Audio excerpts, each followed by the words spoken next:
Bismillahirrahmanirrahim. Assalamualaikum warahmatullahi wabarakatuh.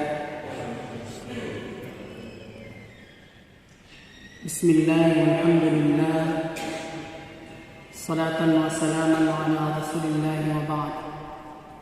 Allahumma inna nas'aluka ilman nafi'an wa rizqan tayyiban wa amalan mutaqabbalan. اللهم إنا نعوذ بك من علم لا ينفع ومن قلب لا يخشع ومن نفس لا تسبع ومن دعوة لا يستجاب لها amin amin ya rabbal alamin. Bapak Ibu sidang jamaah salat zuhur yang dirahmati oleh Allah, kembali kita memperbaharui rasa syukur kita kepada Allah Subhanahu wa taala atas nikmat dan karunia yang belum dikurangi oleh Allah satu persatu dalam kehidupan kita.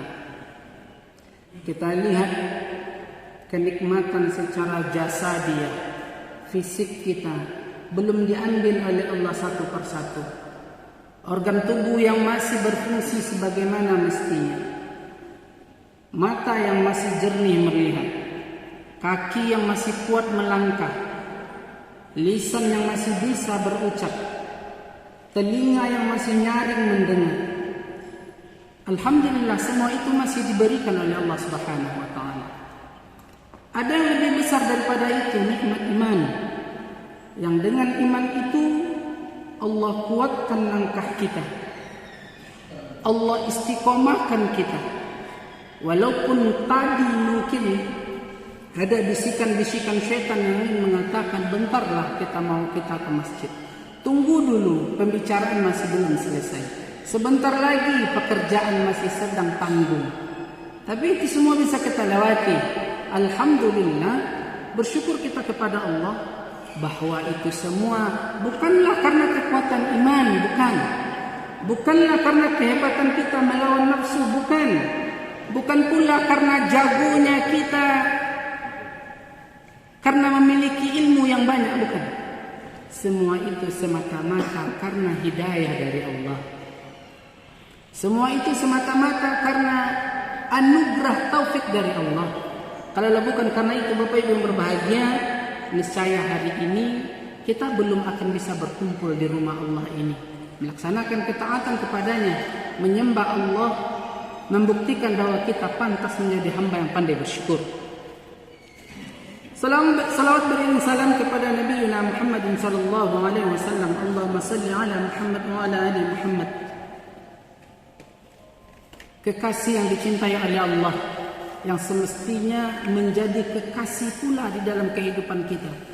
Sebagaimana kita mencintai orang-orang yang kita cintai, maka kita harus melebihi mencintai Rasulullah sallallahu alaihi wasallam.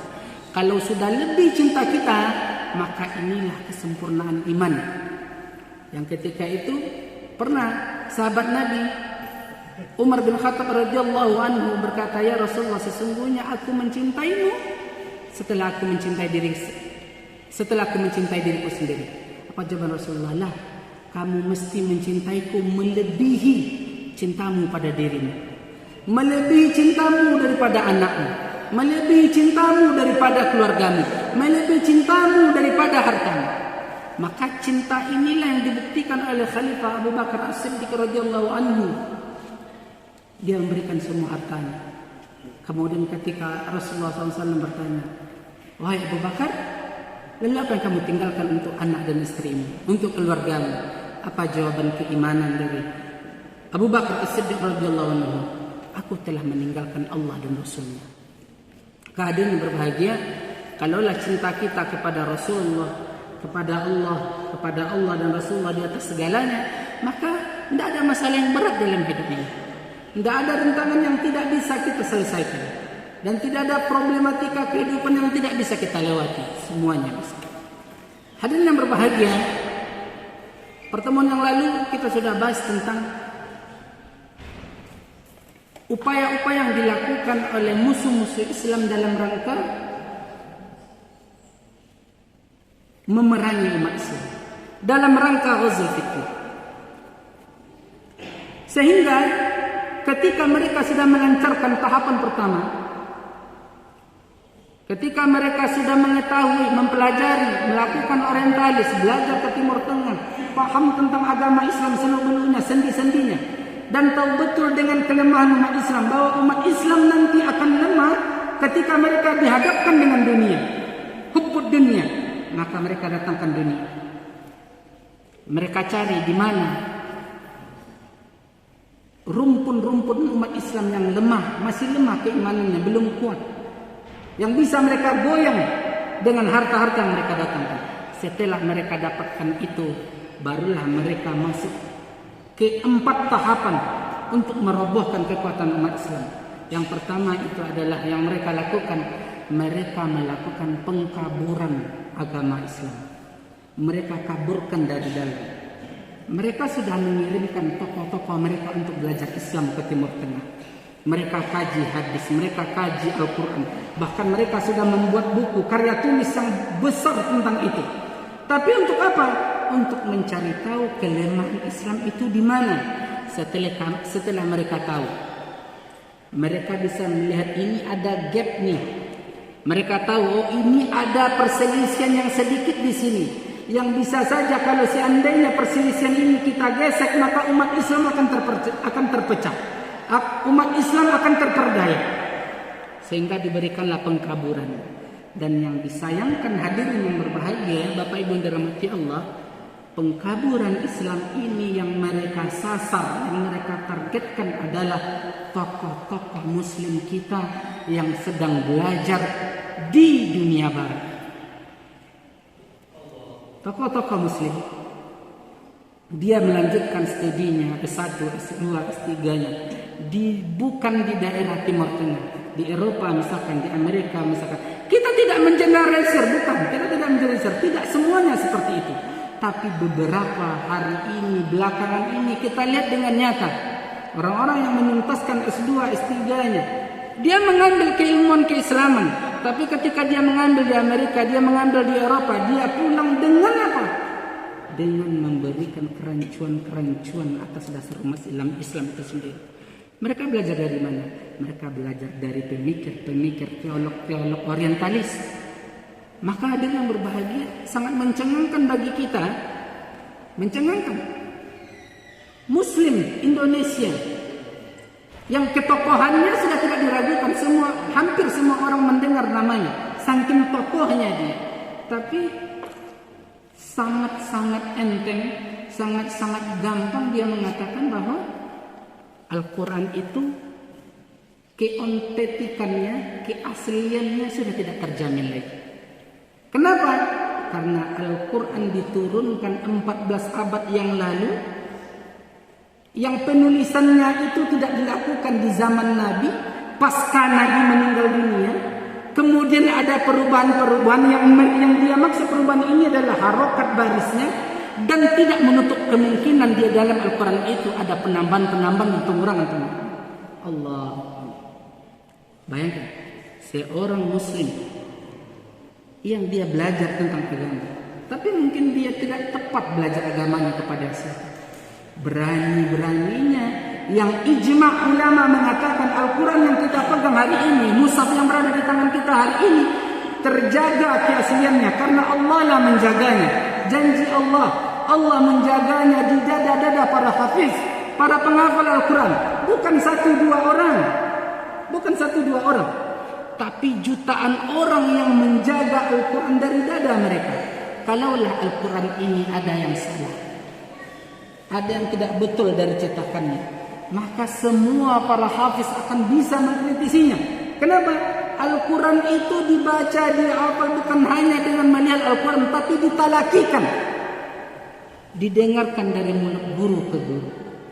Bahkan hadirin yang berbahagia, salah satu kemukjizatan Al-Quran, salah satu kehebatan Al-Quran, Al-Quran dengan janji Allah bahwa dijaga oleh Allah di dada orang-orang yang beriman, itu mampu dilakukan bukan hanya orang-orang normal dan dewasa saja, tapi Al-Quran mampu dikhatamkan hafalannya oleh orang-orang yang bahkan autis sekalipun. Subhanallah.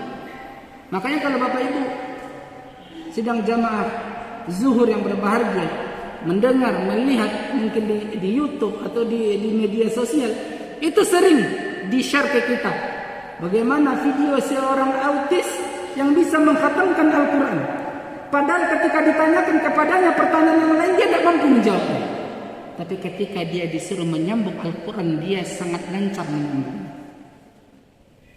Oh, Al-Quran juga dititipkan kepada dada anak-anak, bukan orang-orang dewasa yang sudah mampu memaksimalkan fungsi akalnya. Tapi anak-anak sekalipun yang dia belum pandai baca Quran, tapi Al-Quran sudah masuk ke dadanya 30 juz. Tidak perlu jauh-jauh ada yang berbahagia. Bahkan di negara kita, di Indonesia, kita lihat, kalau Bapak Ibu menonton mungkin siaran Hafiz Cilik, terkesima kita. Begitulah cara Allah menjaga Al-Quran. Namun anehnya, hari ini orang yang mengatakan dia tokoh Islam, yang dia mengatakan dia sudah menyelesaikan studi S1, S2, S3-nya, mengambil kajian Islam, tapi dia mengatakan Islam sudah tidak otentik lagi. Islam sudah tidak asli lagi. Karena zaman yang sudah panjang waktunya, ada kemungkinan pemalsuan di dalamnya. Ada lagi tokoh, bahkan Buya, dipanggil dengan panggilan Buya, mengatakan bisa jadi Abu Hurairah itu adalah tokoh fiktif, tokoh yang direka-reka. Kenapa? Bagaimana mungkin seseorang yang hanya belajar 2-3 tahun kepada Nabi menghafal ratusan ribu hadis? Dia tidak percaya. Padahal dia tidak tahu bahwa Abu Hurairah itu adalah sahabat yang tidak pernah meninggalkan Nabi karena tinggal di sekeliling masjid Nabi. Beliau melihat bagaimana Nabi bersikap. Beliau melihat bagaimana Nabi berucap. Beliau melihat bagaimana Rasulullah SAW mensetujui sesuatu. Dan dia mengingkari bahwa Abu Hurairah radhiyallahu anhu yang meriwayatkan banyak hadis, dia adalah tokoh fiktif karena tidak masuk akal sekali. Nauzubillah min dzalik. Hadirin yang berbahagia, tidaklah ini keluar dari lisan seorang muslim melainkan dia sudah terkena propaganda orientalis, propaganda pengaburan syariat Islam. Ada lagi yang mengatakan umat Islam yang mengatakan bahwa dia tidak menyembah batu, dia tidak menyembah berhala, dia tidak menyembah benda-benda. Tapi kenapa dia menyembah Ka'bah? Bayangkan upaya-upaya pengaburan yang dilakukan oleh musuh-musuh Islam atas syariat Islam. Apakah umat Islam ada yang terpedaya? Banyak. Orang-orang awam hadir yang berbahagia. Orang-orang yang baru sekedar mendengar Islam, yang belum sampai pengajian itu ke telinga mereka, yang belum sampai syariat itu secara utuh oleh ustaz, oleh mubalik ke tempat mereka. Mereka hanya terpengaruh atas perbincangan-perbincangan orang yang belum sampai akses informasi ke sana.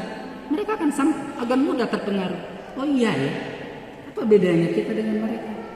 Mereka menyembah patung, mereka menyembah sapi, kita menyembah Ka'bah.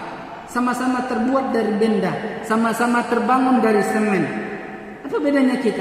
Berarti sama saja kita dengan mereka. Inilah cara mereka adil yang berbahagia. Mereka mengkaburkan syariat Islam perlahan-perlahan. Karena apa? Karena mereka sudah mempelajari Islam itu lebih dulu. Mereka keluarkan biaya banyak untuk mengirimkan orang belajar syariat Islam, untuk mencari tahu kelemahan Islam. Setelah Islam dapat kelemahannya, inilah yang dikaburkan di tengah masyarakat. Setelah mereka pengkaburan, tahapan kedua, tahapan ketiga, tahapan keempat, seperti yang kami sampaikan di awal-awal, materi ghazul fikri ini, materi perang pemikiran ini, apa kata beliau? Yang kita inginkan bukanlah umat Islam itu masuk ke dalam agama kita. Kita tidak, tujuan utama kita tidak menginginkan umat Islam itu berpindah agama kepada agama kita, bukan. Tapi yang kita inginkan, bagaimana umat Islam bertotalitas, berloyalitas kepada agama kita. Bisa jadi kita Muslim secara jumlah kita masih banyak, tidak berkurang. Tetapi secara keberpihakan, kita lebih banyak berpihak kepada keputusan-keputusan mereka.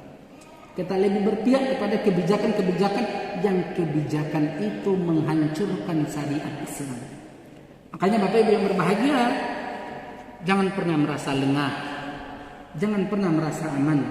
Walaupun hari ini negara kita aman, tidak ada peperangan seperti kondisi Rusia dan Ukraina hari ini. Tapi sadarlah, hari ini kita diperang bukan dengan senjata, tapi kita diperang dengan HP-HP yang ada di tangan kita. Kita diperangi dengan tontonan-tontonan yang kita tonton setiap harinya. Kita diperangi dengan kebijakan-kebijakan pemimpin-pemimpin kita. Dan pemimpin kita adalah pemimpin Islam. Kalau kita mendapati itu, kalau kita sudah sadar tentang itu, maka sampaikan di dalam diri, kita harus menolaknya. Kita harus menolak upaya-upaya untuk pengaburan syariat Islam. Agar apa?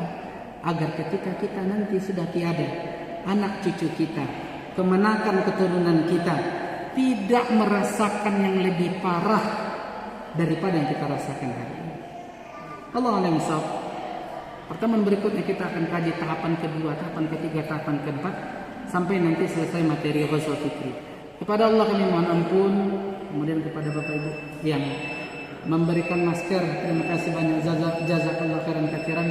Tadi karena terburu-buru terlupa membawa masker. Pada Allah kami mohon ampun, pada Bapak Ibu kami mohon maaf.